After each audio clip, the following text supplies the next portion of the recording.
Part 1.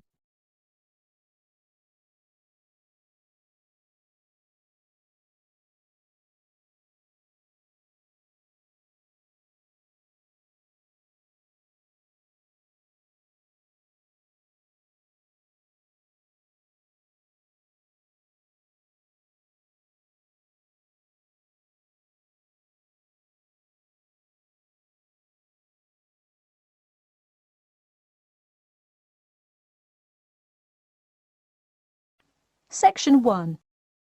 You will hear a conversation between a travel agent and a customer who needs to book a hotel for a group visit.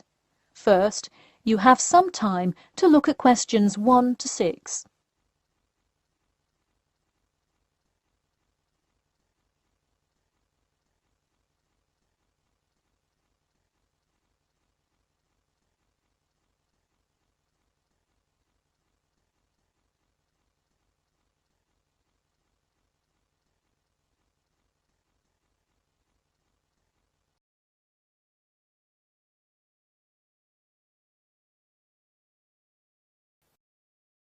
Now we shall begin. You should answer the questions as you listen, because you will not hear the recording a second time. Listen carefully and answer questions 1 to 6. Hello, Elite Travel. This is Emily speaking. How may I assist you today? Hi, I have a group visit to plan, and I wonder whether you could help me decide on which hotel to book. I've narrowed it down to either the Winchester, the Royal Hotel, or the Star Hotel. I'm wondering if you have a recommendation. I would be happy to help. Those 3 are excellent choices. If everyone is booking hotel rooms independently, an easy way to do it is online booking. The Star Hotel offers online bookings at no additional charge. It sounds fine. Yeah, and you can even book the gorgeous sea view rooms if you act quickly. I'll consider that. It would be great since we're mostly first-time visitors to the area to get a nice view of the water. Now, are there handicap-accessible rooms? Yes, all 3 options have access for the physically disabled. Great. I should also mention that we'll be on a tight schedule, so we won't have much time to go out for meals. Which of these hotels serve food? There is a limited continental breakfast menu at the Star and at the Winchester. For a full restaurant and room service, the Royal Hotel is your best bet. Oh, wonderful. Could you tell me more about the restaurant? Absolutely. In the morning, there is a gourmet buffet or a la carte item, and after 11 a.m. lunch is served in the dining room. Dinners are in a nice, low-key but high-quality setting in the hotel's private dining room, and Fridays feature the house jazz band. How lovely. Is there a group discount? No, sorry, not at the Royal Hotel. Let me check on the others, though.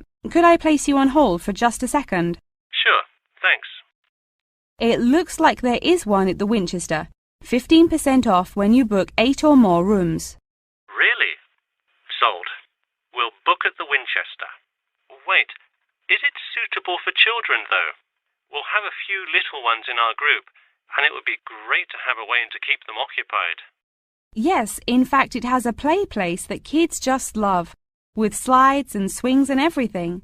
Definitely a good hotel to bring the kids. Okay, great. Before you hear the rest of the conversation, you have some time to look at questions 7 to 10.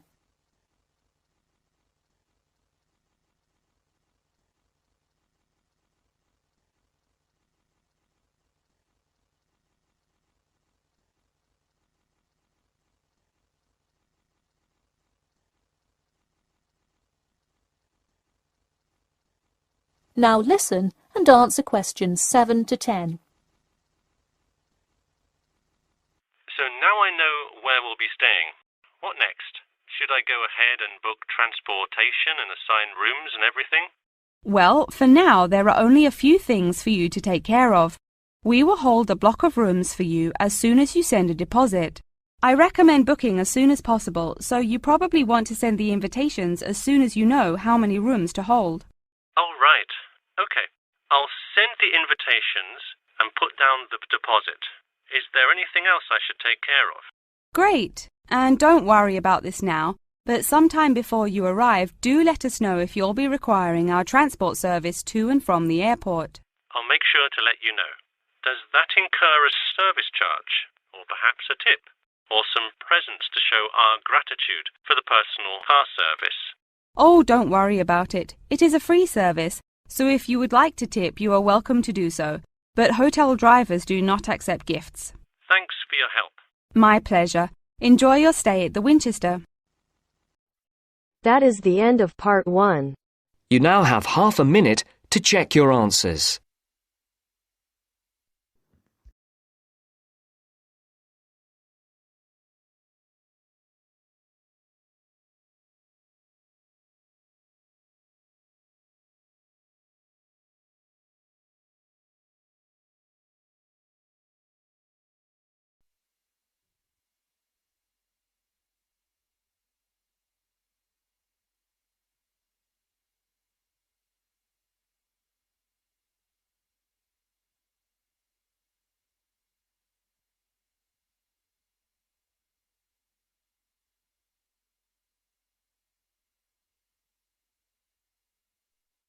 Now turns to part 2. Part 2.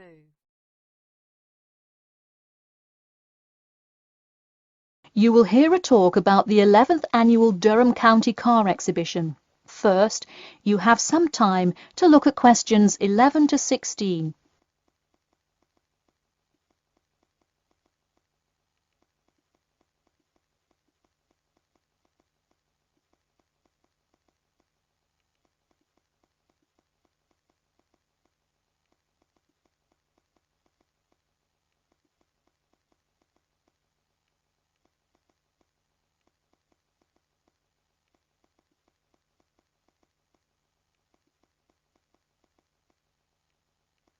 Now, listen carefully and answer questions 11 to 16. Ladies and gentlemen of Durham, start your engines. Skip Gordon here, inviting you to the 11th Annual Durham County Car Exhibition. That's right, it's that time of year again. Mark your calendars. The pre-opening event kicks off on the 18th, and the exhibition officially opens to the public on Saturday, March the 19th. Take it from me, you won't want to miss Durham's most attended public event of the year 5 times running. You don't have to be a motorhead to appreciate the finest cars, both new and old, in existence today, but it helps. Be one of the 70,000 people to see everything from big rig monster trucks to good old-fashioned classic hot rods. Get your tickets now. Admission is £10 for adults and £5 for children during off-peak times, and £20 for adults and £10 for children, and senior citizens on weekends and for full-day passes. Come see vintage classics, bid in the auctions, and even test out a few on the Winners' Circle racetrack. An insider tip: weekends are the exact time when all of the best attractions take place, but to avoid Saturday crowds, join us this Sunday. You'll see me, Skip Gordon, and all your friends from WKXP there this Sunday at our very own booth, so stop by and say hi, and you might just win a prize of your own. A new attraction this year will be the addition of a new car category, electricity, namely the electric car class. See displays from Toyota, Honda, and you guessed it, Tesla. Watch as the first generation of fully electric cars compete on style, ride, and watch the main entertainment as there's going to be a fabulous show of racing car to see who takes home fastest battery-powered car. While not typically known for their speed, this new class is guaranteed to surprise you. Before you hear the rest of the talk, you have some time to look at questions 17 to 20.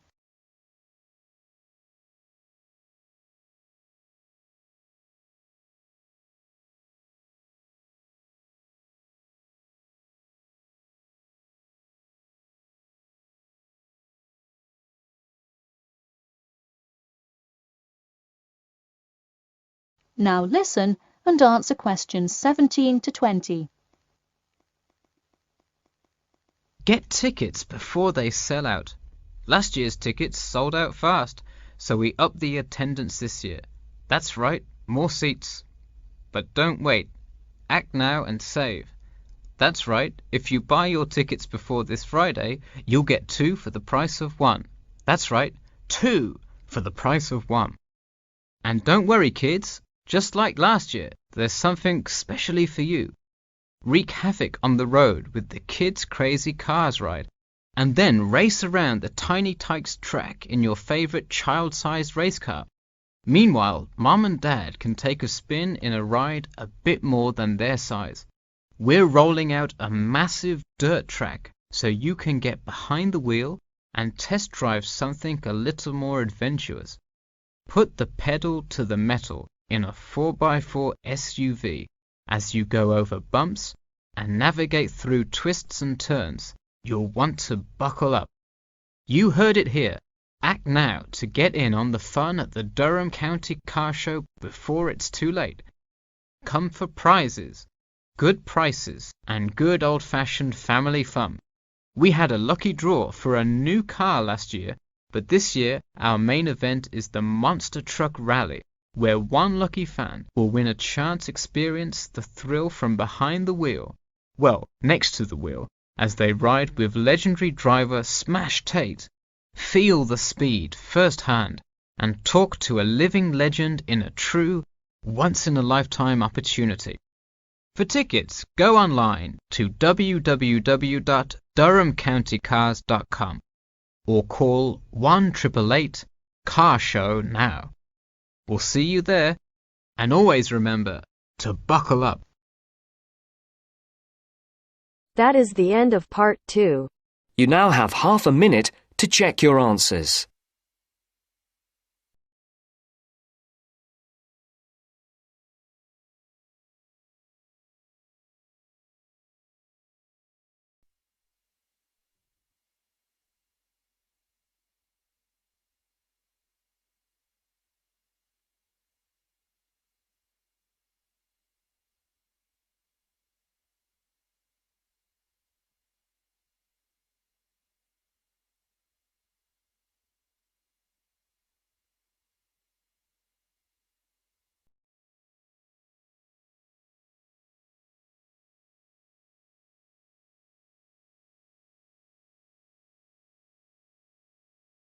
Now turns to part 3.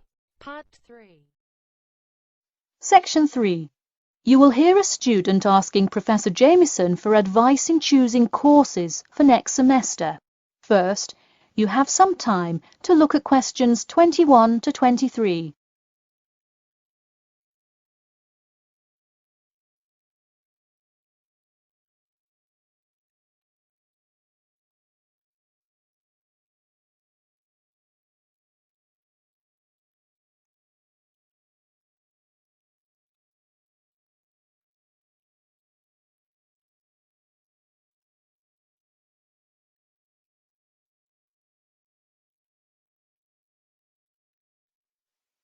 Now, listen carefully and answer questions 21 to 23.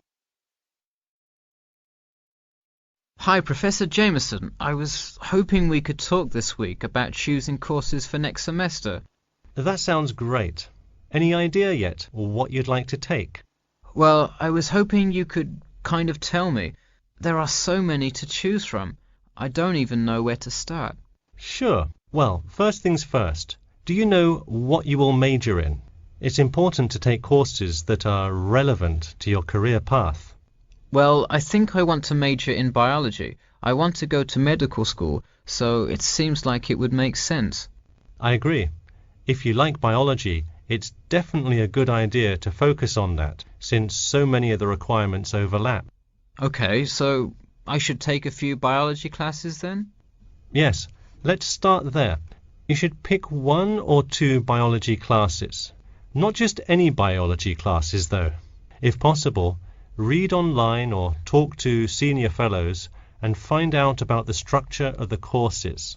You don't want to end up signing up for 2 classes that require labs in the same semester. You'll spend so much time in the biology department that you won't see the light of day. All right, good idea. I heard labs can be as long as 4 hours. That's true. And another thing, make sure the topic is either relevant to your major or something you're interested in learning about. It sounds obvious, but do not just take a class because you heard it was easy or because it does not require attendance. Of course not, though it would be really nice to have at least one class that's a little bit less rigorous than the ones I'm taking this semester. I barely sleep as it is with all this studying. That may have more to do with your study habits, though I don't disagree that your schedule is really difficult this semester. Before you hear the rest of the talk, you have some time to look at questions 24 to 30.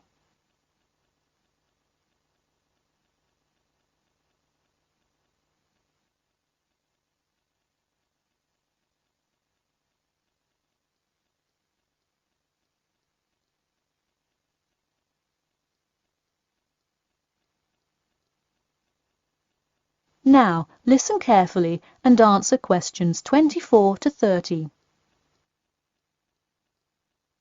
So, any idea which biology classes you may decide on for next semester? Well, I was thinking of taking human physiology. It sounds relevant and interesting. I think it is an interesting class, but I would recommend against it. You're already in human anatomy, which also covers physiology, so it would be repetitive and probably not the best use of your time. If I already know some of the stuff, I could take it to boost my GPA a little bit. You could maybe do that, except the professor that teaches it is famous for giving out the fewest A's of any professor. Oh wow, never mind. Now, changing subjects. Have you decided yet on your research topic? Well, I actually decided I don't want to do a research paper. I'm going to do a dissertation instead. I think I will much more enjoy coming up with a thesis and finding all the details to support it. I see. Didn't you already do some of the research, though? What happened to that? Well, I started doing research, then the more data I collected, the more complicated things got. I realized I would have to take a lot more steps to randomize the sample, and then I realized I would need to control for more factors. I see. What kind of data collection did you do? I interviewed employees at the water treatment facility after Professor Dickinson recommended it. I understand. Well, the research paper could be much more outside work, but it may be worth it if that is what you're interested in.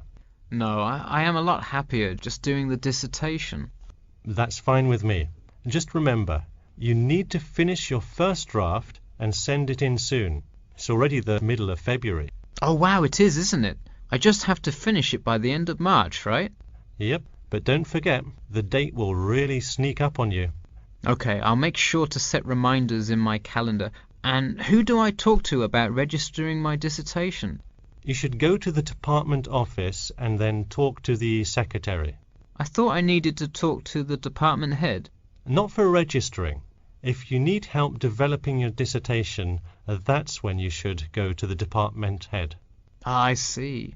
And who would I see about getting access to the database of past research on my topic? That you can find in the computer lab, specifically in the office. You'll have to ask a lab technician to give you access.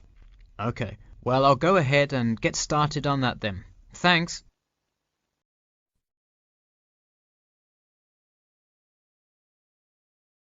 That is the end of part 3. You now have half a minute to check your answers.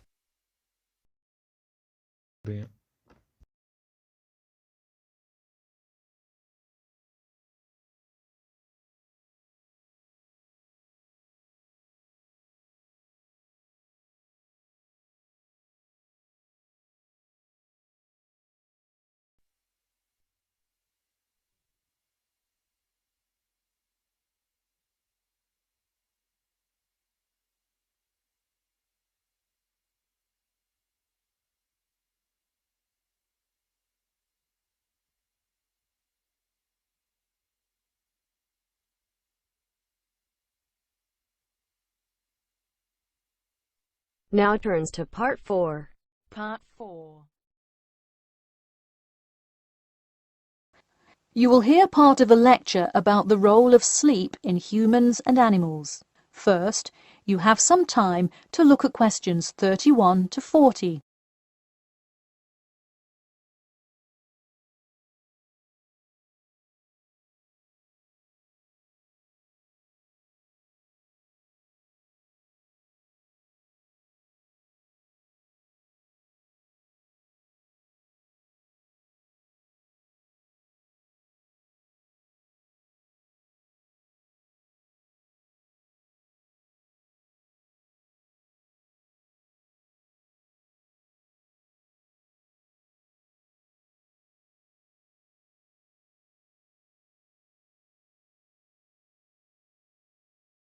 Now, listen carefully and answer questions 31 to 40. Good morning, everyone. In today's lecture, I'm going to talk about the role of sleep in humans and animals. Of all the biological processes in the animal kingdom, sleep is perhaps the most important. A human can survive for almost 2 weeks without eating, but did you know that 1 week without sleep can be fatal? It's even worse for animals, especially for those who must avoid predators. Without sleep, an animal is much less capable of avoiding an attack. This is the case for all animals, whether they are reptiles, mammals, or fish. Let us look now at how different animals sleep, reasons for their ways of rest, and the potential problems they might encounter. In marine life, sleep must be balanced with breathing. For example, the dolphin must float to the surface as it sleeps in order to breathe. Like other large sea mammals, they keep one eye open and one half of the brain awake at all times to maintain some amount of consciousness required to breathe and to watch out for possible threats. They sleep with only one brain hemisphere in slow wave sleep. Birds also have unusual sleeping patterns, mostly due to being constantly on edge in the presence of numerous predators. They usually sleep quite lightly. For example, Swainson's thrush, also called olive-backed thrush, is a medium-sized thrush that takes hundreds of naps during the day, each of which lasts just a few seconds. While migrating, migratory birds tend to function well on micronaps. Horses, on the other hand, do most of their sleeping standing up. Scientists think that horses developed their habit of sleeping upright as a defense mechanism, a way of protecting themselves against predators, and a standing position keeps a horse in a constant state of readiness to race away if danger should approach. Also, horses do occasionally take short naps lying down. Horses are heavy animals with big muscles, but their bones are surprisingly delicate, so lying in one position for a long time could well injure a horse. Just like humans, animals can also have sleeping problems. Dr. John Hendricks and Adrian Morrison from the School of Veterinary Medicine, University of Pennsylvania in Philadelphia, determined that certain diseases were primarily associated with the sleep states in animals. In their research, they emphasized that because so much in this area still remains unclear, animal models were very important for studies of sleep disorders. The physiology of sleep in animals is similar to that of humans.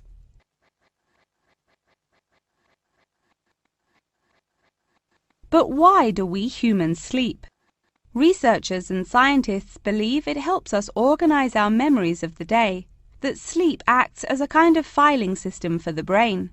Without it, our thoughts become disorderly and confused, which leads to increased likelihood of accidents and a tendency to say and do bizarre things.